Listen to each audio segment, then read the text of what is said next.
हमारी इतनी मांग है कि उन छात्राओं को जिन्होंने मारपीट करी है उनको निष्कासित किया जाए।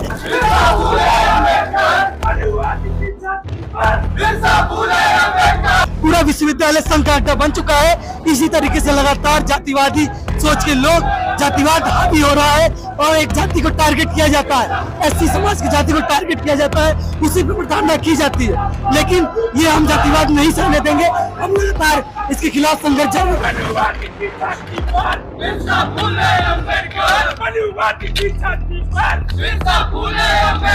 तो इनको ये नहीं लगना चाहिए कि हम लोग इतने कमजोर हैं। हम इन लोगों को दिखाएंगे कि हम लोग इतने कमजोर नहीं जितना आप समझते हो।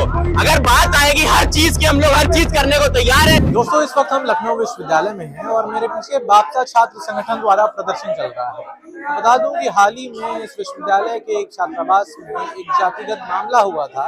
इसमें एक लड़की को मात्र इसलिए प्रताड़ित किया गया क्योंकि उस लड़की ने अपने हॉस्टल के ग्रुप की प्रोफाइल पर बाबा साहब अम्बेडकर की फोटो लगा दी थी। आइए इन लोगों से बात करते हैं और जानने की कोशिश करते हैं कि इन लोगों की मांगे क्या है और ये लोग क्या सोचते हैं और ये लोग आज क्यों यहाँ पर बैठे हुए हैं। पर अगर वो यहाँ पे सुरक्षा देने का दावा करते हैं तो कम से कम हमारी सुनवाई हो, कम से कम इस छात्रा को न्याय मिले। विश्वविद्यालय प्रशासन द्वारा क्या कहा गया था? आश्वासन क्या दिया? उनके द्वारा ये कहा गया था कि आपको एक कमेटी बैठाई जाएगी और कमेटी जांच करेगी और जब जांच हो जाएगी तो निर्णय लिया जाएगा। हमारी इतनी मांग है कि उन छात्राओं को जिन्होंने मारपीट करी है उनको निष्कासित किया जाए और ये मांग भी वो नहीं सुन पा रहे।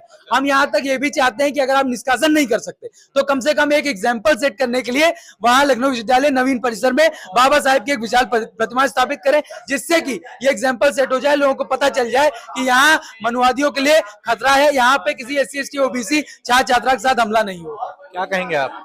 आज जैसा कि अब कुछ दिन पहले जो है फिर से यहाँ जो है प्रोटेस्ट हुआ था, धरना प्रदर्शन हुआ था, जिसमें जो है ज्ञापन भी दिया गया था, लेकिन अभी तक जो है VC की तरफ से जो है LU प्रशासन की तरफ से जो है कोई डिसीजन नहीं आया है, कोई कमेटी से डिसीजन नहीं आया, नई कमेटी बैठाई गई है। और मैं तो इनको अब इतना कहना चाहूंगा कि इतना समय हो गया यहाँ बैठे बैठे, लेकिन एक बार जो है VC देखने नहीं आए। ये लोग जो है एकदम पूरे संघी VC जो है पूरे के सब बेशरम हो गए हैं एकदम। इनको जो है मतलब उनको एक होना चाहिए ना कि छात्र जो है बाहर गेट के बैठे हुए हैं तो हम उनकी आवाज सुन ले, नहीं, उनको बेशर्मी की हद पार कर दी गई है। मैं कहता हूं अगर तुम न्याय नहीं दे पा रहे तो भैया तुम जो है इस्तीफा दे दो, कम से कम अपना इस्तीफा दे दो। क्या कहना चाहेंगे भैया? क्या नाम है आपका? मेरा नाम शुभम खरवार है, मैं एक दलित छात्र हूँ। हमारे साथ बहन बैठी है, वो भी एक दलित छात्रा है। शायद इसी वजह से विश्वविद्यालय प्रशासन निर्णय लेने में इतनी देरी कर रहा है, क्योंकि पूरा विश्वविद्यालय आप देखिए संघ और मनुवाद के वित्त में पूरी तरह से लिप्त है। पूरे वाइस चांसलर जो है वो संघ के सहायता से वहाँ वाइस चांसलर बने हैं। पूरा विश्वविद्यालय संघ का अड्डा बन चुका है। शायद इसी वजह से विश्वविद्यालय में संविधान और लोकतंत्र पूरी तरीके से तार हो गया है।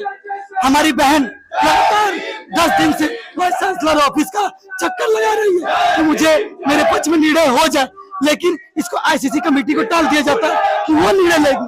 अभी तक कोई निर्णय नहीं लिया गया, लेकिन हमारी बहन को जब तक उसके पक्ष में निर्णय नहीं आता है, हमारी बहन आमरण अनशन के लिए बैठने जा रही है।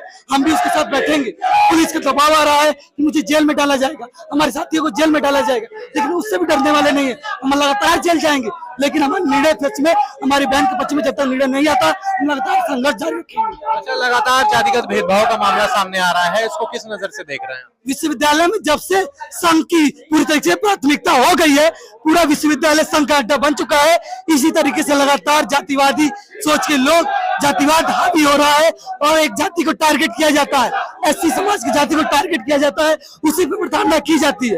लेकिन ये हम जातिवाद नहीं सहने देंगे, हम लगातार इसके खिलाफ संघर्ष जारी रखेंगे। इस मामले को आप किस तरह देख रही हैं? हम ये देख रहे हैं यहाँ पे कुल मिला के ये यूनिवर्सिटी प्रशासन है, मुझे कहीं ना कहीं मनुवादी मानसिकता वाले दिख रहे हैं, क्योंकि अभी तक कोई सुनवाई नहीं हुई है। क्योंकि ये 26 तारीख का मामला है, अभी तक ऐसा कोई नहीं इन्होंने निर्णय दिया है, इसीलिए हम लोग आए हुए हैं। लेकिन अभी भी ऐसा लग रहा है। क्या मांगे आप लोग?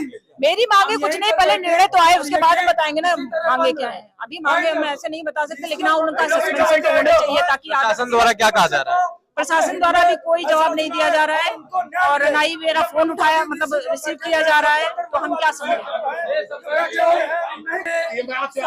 बात ही नहीं है, आप न्याय देने को तैयार नहीं है, कोई कार्रवाई नहीं। आप क्या कहेंगे? जिसमें हम ये कहना चाहेंगे अभी भी VC या प्रॉक्टर कोई हमारी बात सुनने को तैयार नहीं है।